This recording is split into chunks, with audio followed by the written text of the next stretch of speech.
Thanks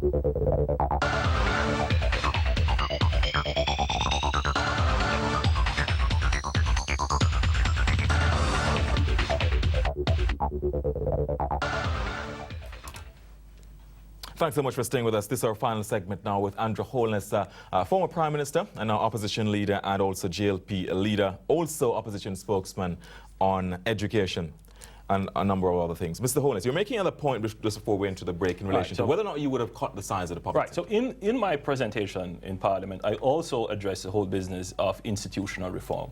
That is to look at the network of institutions that form government and figure out which institutions are meeting their mandate and which institutions are not, which institution is at their sunset, and which institution can be transformed to meet other targets and mandates. And that's critical. It's not the same as the PSTU. It's a far more high-level function. So let's take, for example, the UDC. The UDC is set up to hold and manage public assets in terms of urban infrastructure and to develop and create new urban infrastructure. I mean, when last has that been done? We have to ask ourselves. It's a huge call on government budget. It is partially self-financing, but it does have a call on government budget.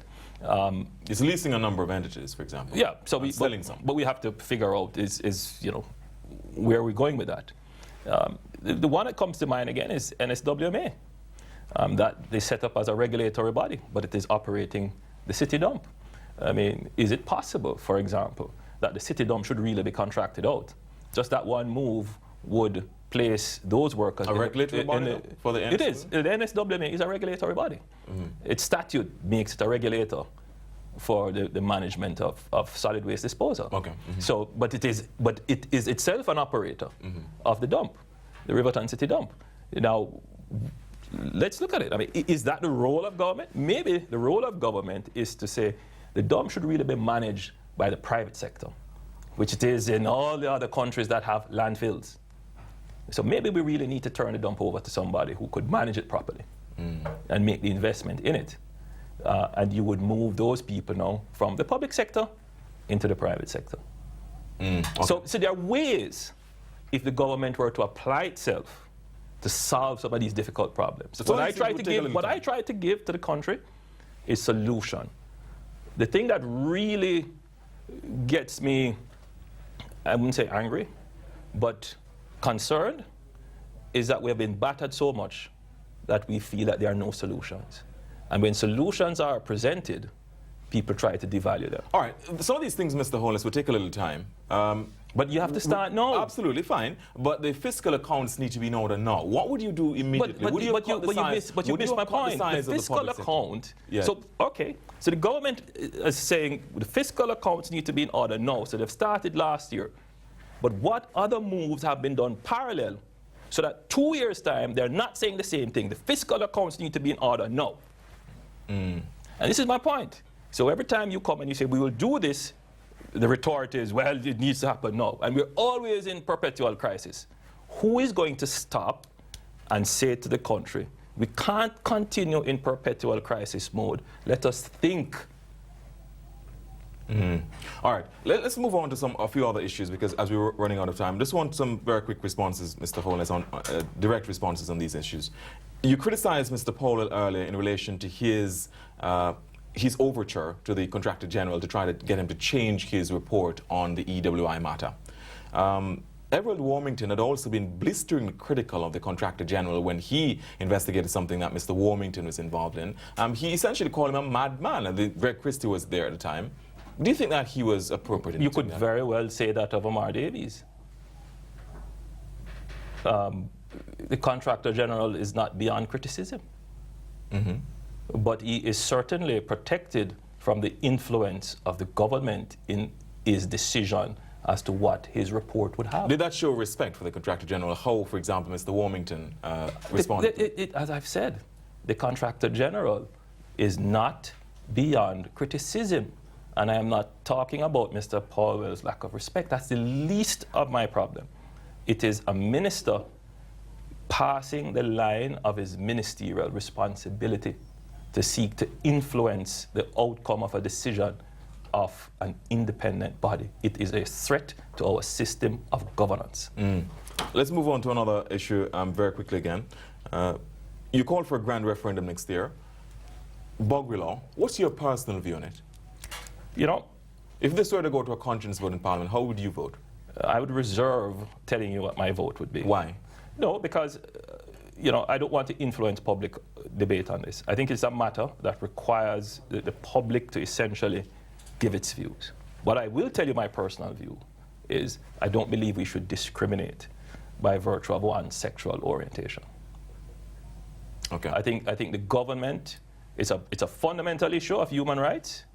I think it has reached the stage where the government needs to have a structured social discourse on these issues. And I tell you why. If you look at the issue of the Queen, removing the Queen so that we could become a republic state, that has been a discussion for almost 50 years. What's your point? Right? What's your personal Again, I am putting on the table a way in which we can come to a solution. One of the problems the Parliament is facing is that as parliamentarians, you can't always come with your own opinions. You have to be representing the people. And sometimes you're not getting a clear direction. Take the issue for the legalization of ganja. There are some constituents who want it, and there are some who don't. If you follow the debate in Parliament on the legalization of ganja, you would take, on the PNP side, you would see the member from Northeast St. Elizabeth was for it, and the member from Northwest St. Anne was against it. And then the Minister of Health came out and said he was against it. In my own party, there are views for and there are views against. These are not issues that I think should then say, well, let it go to a conscience vote. I think these are so fundamental that here is an opportunity which is provided for in our Constitution to get the direction from the people. All right.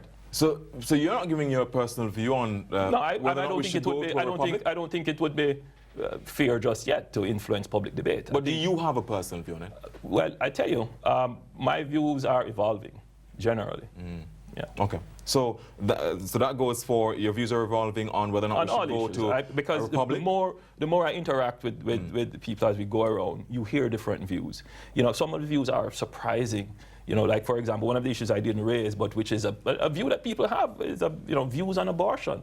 I was campaigning and during the by-elections that just went, and surprise was an issue. Somebody stopped me at their gate and they were telling me their position on abortion. In other words, sometimes we feel that these issues are not critical. We only focus on crime and economy, but there are many social issues out there that people hold dearly and want to see their positions at least taken into account. Do you think we should come out of CARICOM? You know, I think Jamaica should look to establish a zone of trade cooperation that is more within its sphere. I think we should probably be looking now to establish a kind of northern zone cooperation between ourselves, Cuba, Haiti, Dom Cayman, that area. So I think we have to maintain our presence in CARICOM, but I think we need to get a sphere of trade that is closer to us and that has a larger market that we can depend on. All right. On the matter, final one on the matter of the Contractor General, Dirk Harrison has been criticized for how he handled a situation, a recent function in Clarendon, in which he had some concerns about sitting with Cian Barneswell, the mayor of Maypen, at a function there. Do you think he should apologize? Cian Barneswell actually left the function. Do you think Dirk Harrison should apologize for that, as has been called for in some circles? You know, that's a personal decision that he made. It's based on his principles and how he felt. I had similar situation, so I wouldn't comment on what the Contractor General did. He felt it was necessary. I have no comments on what he did. All right. Final one on the matter of governance. Richard Azan was brought back as a junior minister. The opposition initially raised concerns about it, but initially raised concern. We gave ultimatums that if he didn't go. Yes. But he came back as a junior minister. Well, but that speaks more to the Prime Minister than to the opposition. The opposition had threatened to boycott Parliament because if he never resigned, and then he came back, and the opposition did nothing. Some persons say the opposition dropped the ball again on this. I find, you see, that if you intend to blame the opposition, you are misguided. Remember, They're saying blaming the opposition. They're saying the no. opposition didn't seem to have a consistent position on it. The Prime Minister, after the opposition declared its position, decided, it's her decision. I don't know how the opposition comes to be blamed for this. Our position hasn't changed. We don't think he should be a member somebody of the says cabinet. blame the opposition. Persons are saying the opposition seemed to have dropped its strident position when he came back as a junior minister. No. Our position is the same. He should not be appointed. The Prime Minister exercised her discretion after removing him from the cabinet. Now, the question really should be, why did the Prime Minister do this? In other words, we find an escape and a pass for everything the Prime Minister does. All right, let's move very quickly in the last 2 minutes of the show, to politics issues. You said in your budget presentation you're going to be hitting the road shortly, which was, in a way, campaigning. Some persons say you shouldn't have been using your budget presentation to be campaigning. Why not? Let's be fair. I am not sitting here to be in opposition for any much longer. I am very concerned about where my country is going. And I am going to do everything possible, ethical and legal, to get the opportunity to place this country on the right track.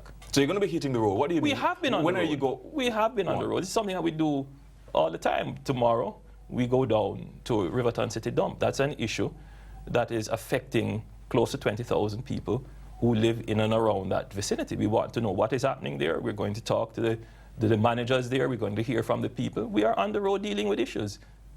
I don't expect to be criticized. What's different? What's going to be different this time? Because it sounded to me that this was a more on a wider scale. But we have been on the road. We go on the road at least twice a week. We go to all areas. We look at issues. We don't just go for politics. We go to get a better understanding of the problems, so that when we come to Parliament, we present solutions. There's one thing that anybody wants to criticize. If you take our budget presentations and our major speeches, they are critical, they are constructive, but they have solutions. Do you expect to win? What do you expect of your chances in the mayoral election coming up? We're doing our best. Portmore. We work hard. We're going to field a candidate that the entire Portmore can be comfortable with and feel that this person represents their dreams and aspirations and understand what Portmore is about. So I think we will have an excellent chance in the mayoral race. And in local government elections due next year? You know, we have no... It was a blowout last time. Oh, of course it was. Well, I wouldn't under say your wiped leadership? Yes. I mean, that's not a matter for denial. We just had an election loss. But then we immediately after that won the Cassia Park by-elections in a very strong constituency. Political fortunes change. I'm a practical person. I do my work. I absorb the criticisms, but I still persist. And I have set a course of leadership that is responsible, leadership that looks to lift people, and leadership that is forward-thinking. And I'm maintaining that course. One last thing, very quickly, as I'm out of time. This issue of the unity in the party, or some persons say the lack thereof, is the party, how on a scale of 1 to 10, with 10 being most united, how is it? Here is my message. The labourite on the ground, the constituency worker, the PD worker, the area council rep, they are fine. They are united.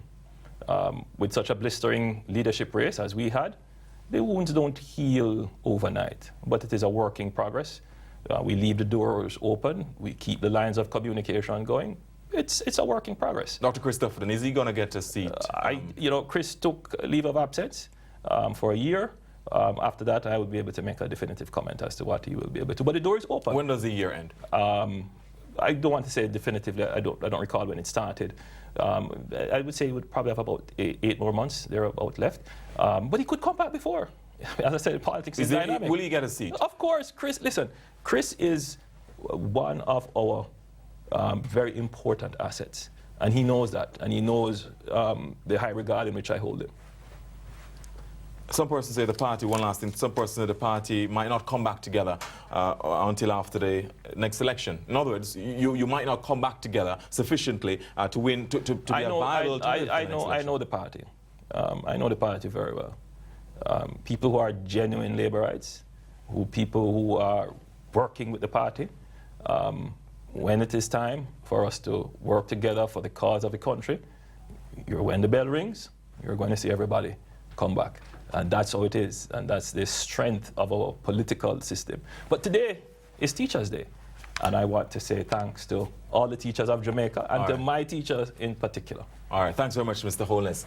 Really appreciate it. And indeed, all the very best to teachers as well. It certainly goes without saying how valuable they are to the country's development. Thanks so much for having joined us for this edition of Direct. The discussion continues online, direct at cvmtv.com or Direct Group on Facebook. You can also hit us up on Twitter. Next week, we talk about another major issue. We might not have Mr. Holness back next week, but we'll have certainly guests for you who you want to hear from, and we ask them the questions you won't have answered. Until then, I'm Garfield Burford. Good night.